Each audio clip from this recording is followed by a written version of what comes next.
वक्त देश की सबसे बड़ी राजनीतिक खबर अगले चुनावी राज्य पश्चिम बंगाल से आ रही है, जहां ईडी की छापेमारी बनाम मुख्यमंत्री ममता बनर्जी की ईडी के खिलाफ बयानबाजी और वार की राजनीति तेज है। इसमें दो बड़ी खबरें पहले बता दें। अब से कुछ ही देर में पश्चिम बंगाल में टीएमसी ने बड़े प्रदर्शन का ऐलान किया है। मुख्यमंत्री ने कहा है कि 4 बजे उनकी पार्टी पूरे राज्य में प्रदर्शन करेगी। ये प्रदर्शन कोलकाता में ईडी की उस छापेमारी के खिलाफ ममता बनर्जी की पार्टी करने जा रही है, जो छापा ईडी ने आज मनी लॉन्ड्रिंग केस में राजनीतिक सलाहकार फर्म आईपैक के ऑफिस और उसके डायरेक्टर प्रतीक जैन के घर पर मारा है। प्रतीक जैन की कंपनी आईपैक असल में ममता बनर्जी की पार्टी टीएमसी के लिए लगातार तीसरे चुनाव में राजनीतिक रणनीति बनाने में मदद कर रही है, लेकिन ईडी की छापेमारी के दौरान ही जब ममता बनर्जी ने आईपैक के दफ्तर से लेकर प्रतीक जैन के घर तक पहुंचकर फाइल और हार्ड डिस्क निकाल ली, तो अब ईडी ने हाईकोर्ट में अर्जी दायर कर दी है। ईडी ने सरकारी कामकाज में बाधा पहुंचाने की शिकायत वाली याचिका कलकत्ता हाईकोर्ट में दी है, जिस पर कल सुनवाई हो सकती है।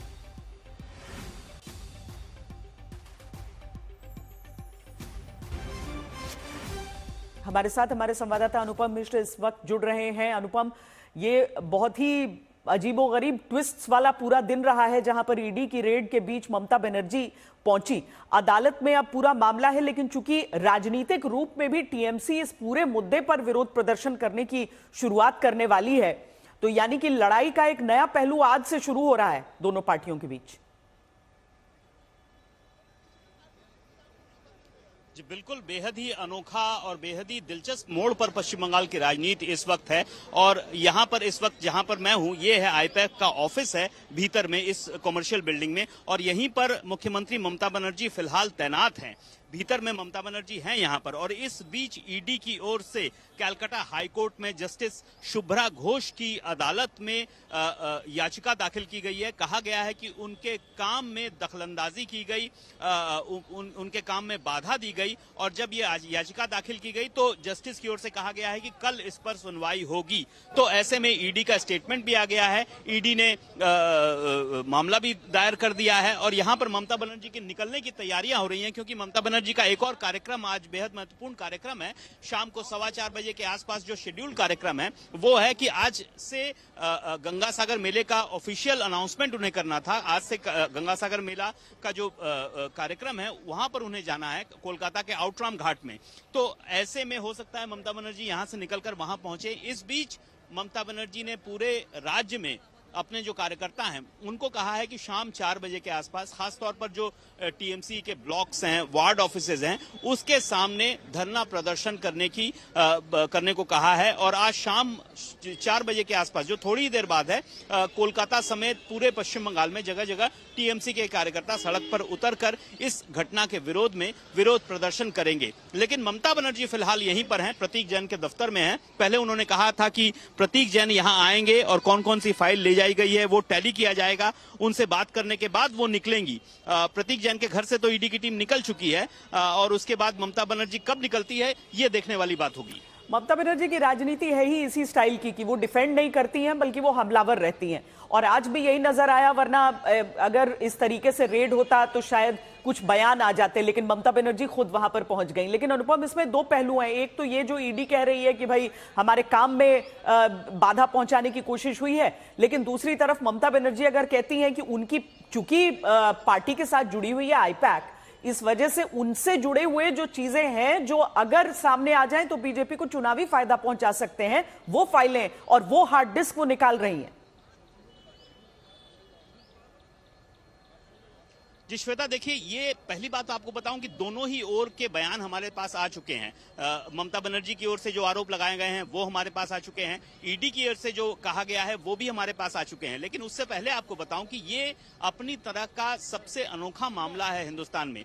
ये पहली घटना नहीं है जब सेंट्रल एजेंसी रेड कर रही है, ममता बनर्जी नहीं पहुंची है। एक बार आपको याद होगा सीबीआई के दफ्तर में भी ममता बनर्जी पहुंच गई थी। लेकिन ये ऐसा पहला मामला है जब जो रेड हो रही है वहां से फाइलें निकाल ली गई हैं। जब ममता बनर्जी प्रतीक जैन के घर पहुंची तो जब वो बाहर निकली तो एक हरे रंग की फाइल उनके हाथ में दिखाई दी। और यहाँ पर जो दफ्तर है आईपैक का, यहाँ पर जब ममता बनर्जी पहुंची तो उनके थोड़ी देर बाद जो सीएमओ के ऑफिस अधिकारी हैं वो कई सारी मोटी मोटी फाइलें लेकर निकले। तो ये अपनी तरह का बेहद अनोखा मामला है। संभवतः हिंदुस्तान में ये पहला इस तरह का मामला है जहां कोई भी सरकारी अधिकारी, चाहे वो मुख्यमंत्री ही क्यों ना हो, किसी केंद्रीय एजेंसी के रेड के दौरान पहुंचता है और फाइल्स निकाल के ले जाता है। अब आते हैं आरोप में। आरोप ममता बनर्जी लगा रही हैं कि उनकी पार्टी की स्ट्रैटेजी, खास तौर पर जो 2026 का विधानसभा चुनाव होना है उसमें क्या रणनीति टीएमसी बना रही है। क्योंकि आईपैक इनके साथ जुड़ी हुई है, 2019 से आईपैक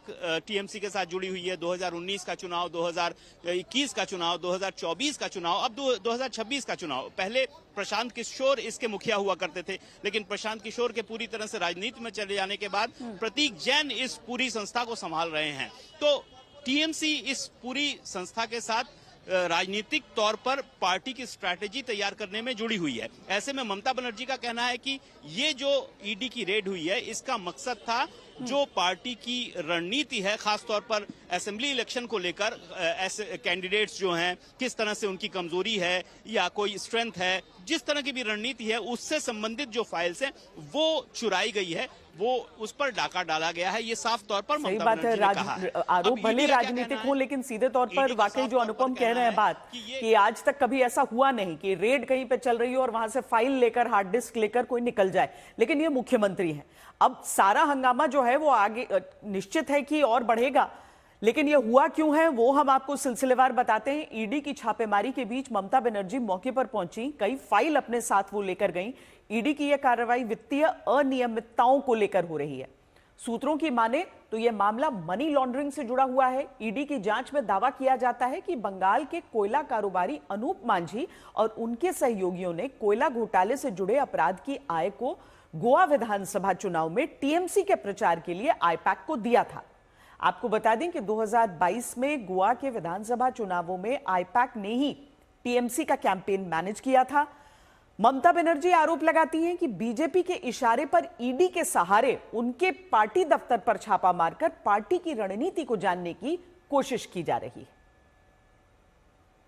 चुनाव का स्ट्रैटेजी पूरा छीन के लिया, एक क्राइम है। अगर आप हमारे साथ लड़ने नहीं सकते हैं तो आप क्यों हम बंगाल में आते हैं? आप हिम्मत से काम लो, आप लोकतंत्र पुलिस प्रोसेस में जीतो।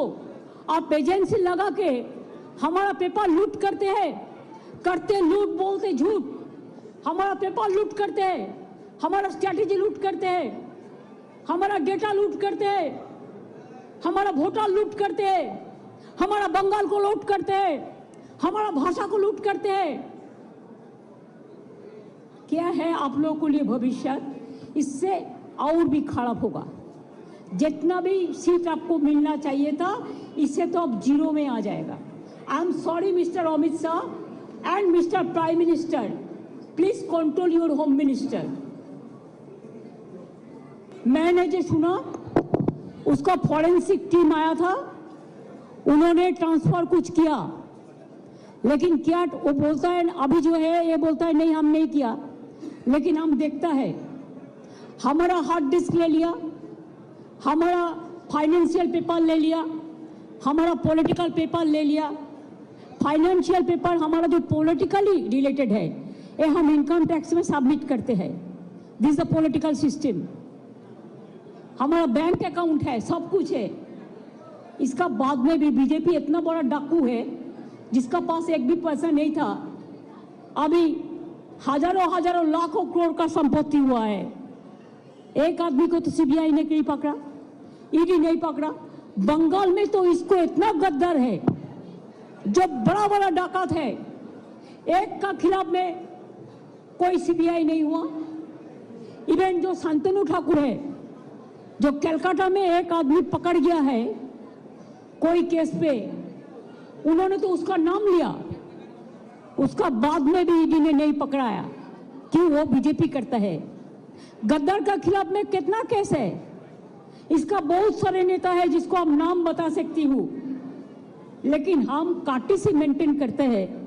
इसका मतलब नहीं होता है আমি সৌজন্যতা দেখাবো, চুপচাপ থাকবো, সব